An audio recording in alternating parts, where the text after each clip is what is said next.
All right, guys, what's up? Today, I have not my usual webcam. I am sort of between webcams.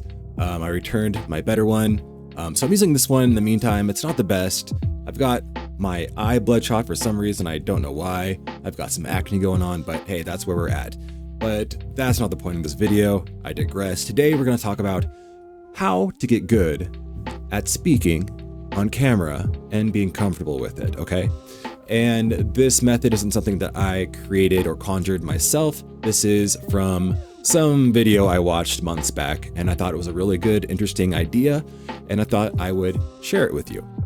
On this channel, this is sort of my experimental channel where Andy just talks about whatever he wants. It'll kind of change over time, but basically, we're going to talk about how to talk on camera. And not only being comfortable talking on camera, but also learning how to weed out your fillers, such as your ands and ums and your silences, and mispronouncing things and saying thoughts wrong, saying things backwards. All these types of things that just don't really make for a really solid speech on camera. Now, before I go any further, I'm not trying to say that I am some master speaker. I didn't study communications in college. This is only sort of a newer thing to me. And I myself am just on the way there, I'm just kind of getting started. It wasn't very long ago that I myself was very uncomfortable talking on camera.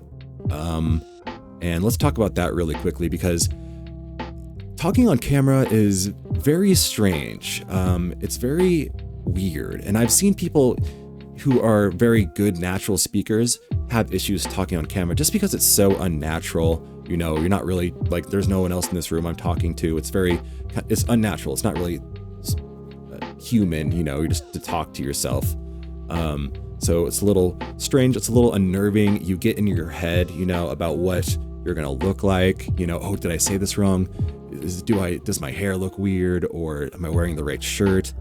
And since you know that you can stop the recording at any time and do another take, it's kind of always tempting in the back of your mind to say, oh, I should stop the recording and just re-record and get a better take.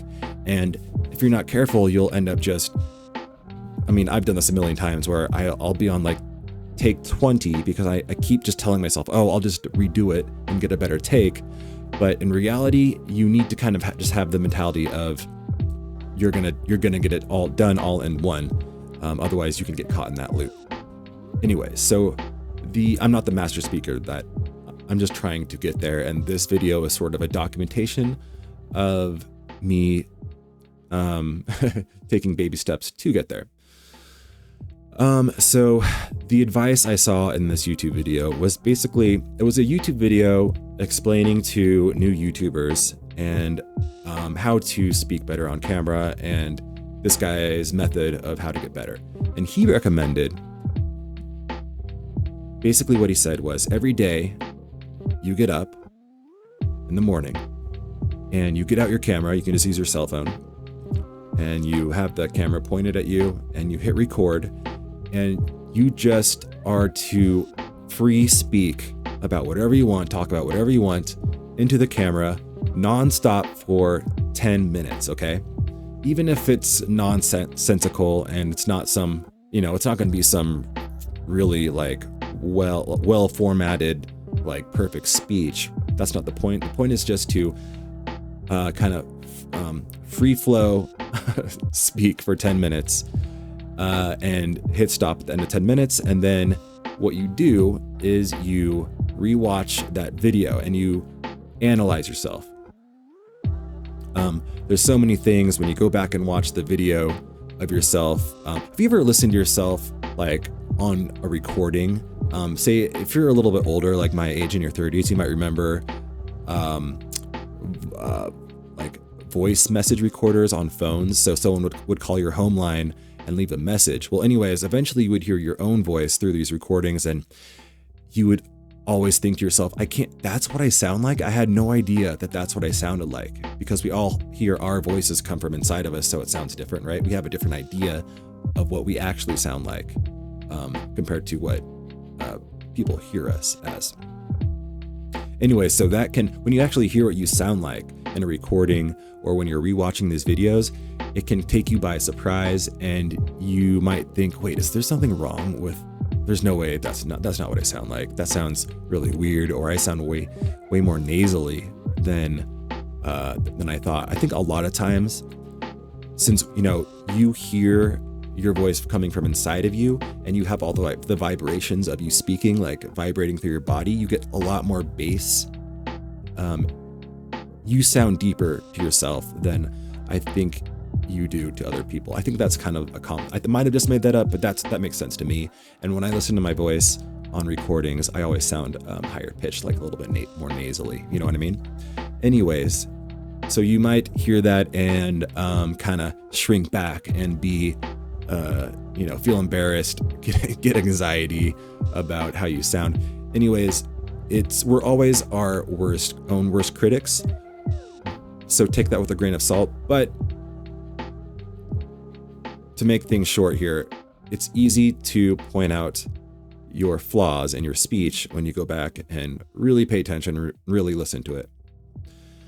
So that's the exercise. You wake up in the morning and you record yourself for 10 minutes straight, and then you listen to it back and you take notes. Okay, so you do that in the morning, and then sometime in the evening, after you've had time to watch that recording, take notes, and digest that information, you just kind of think about it, and that'll kind of be in your mind, working in the back of your mind. You know how when you sleep on things, or if you study for things and then you just kind of let it sit in the back of your mind, and then you go back to it later, your mind kind of tends to work on things in the background. So anyways, at the end of the day, you do the same thing. You record yourself again for 10 minutes. But now you have some context of what you sound like. You have ideas of what your flaws are. Oh, I didn't realize I was saying so much. I didn't realize that I was saying like so much. Or doing some weird, twitch, some weird facial expression that I had no idea I even made. Anyway, so you do your recording again at night with those things in mind, trying to correct those. Now, and then you watch that again. Now, basically, you do this process for, a week straight. A month straight is obviously better, and even longer, but I'd say you could get real results with even the first take. I'd say a week would be pretty good, but if you do it for a month straight, like, you're going to make just oceans of improvements, like, I promise you. Okay, so that's the exercise that I highly recommend that I'm doing myself, and it's really fun. And on top of being good at speaking on camera, you're going to improve your speaking with just everyday people, like when you're face-to-face IRL with real humans, right? And isn't that something that we all want? Like, we all want to be better at speaking with people in real life, right?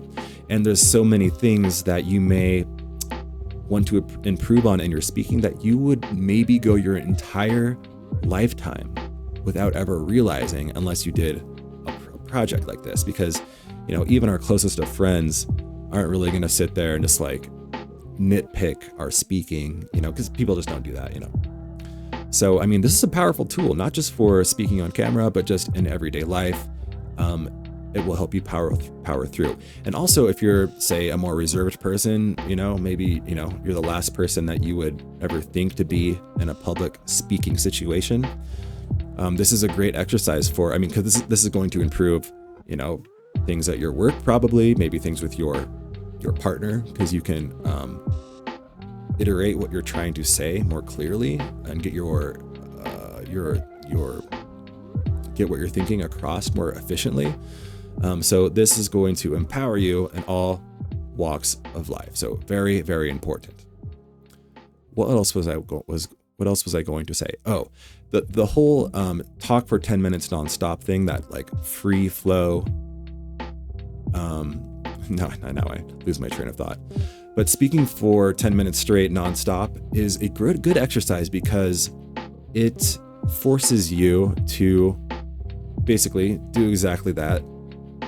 Talk for 10 minutes straight with, while you try to make no mistakes, or, the least amount of mistakes possible, without losing your train of thought, or even when you do kind of lose your train of thought, you'll find ways over time to kind of stagger it in a more flowy way and then get back to where you were talking. See, right now I'm overthinking what I'm saying because of the movie topic. I'm kind of thinking in my head like, oh, this has to be perfect, but that's not the case. We're all just getting better. We're all just improving. So that's my information for the topic today. And if you are curious to see how I do over time, like maybe will I improve? Maybe I'll get worse. Hopefully not. You can follow this channel, check back in a couple of weeks and see if I have a noticeable improvement. And other than that, I think that's just a good time to end the video. Cheers, guys.